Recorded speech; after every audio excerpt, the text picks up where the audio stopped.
Hi and welcome to this Yano video recipe. We upload a new recipe every single day, so make sure you're subscribed to not miss out. Today we're going to be cooking spiced Moroccan beef parcels. Before we start, take a look at the link in the description below. You can order the pre-measured ingredients to cook this recipe at home. You'll also want to melt the butter in the microwave on a low heat until there are just a few solid bits left.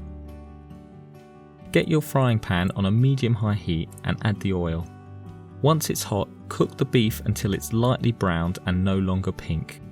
If you have a lot of fat in the pan, drain it off before adding the chopped tomatoes, paprika, cinnamon, cumin and allspice.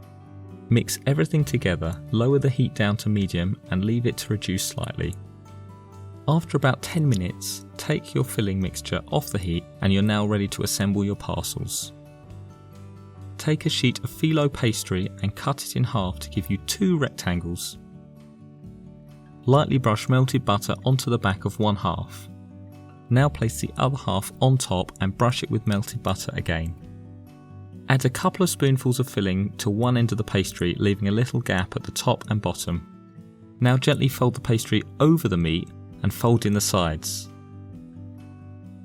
Keep rolling until you reach the end of the pastry and you have your first parcel.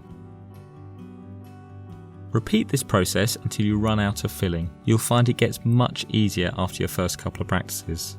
Place your parcels into a baking tray that is aligned with baking paper. Brush the tops of the parcels with a little butter and pop them in the oven for around 25 minutes. The pastry should be slightly browned before you take them out.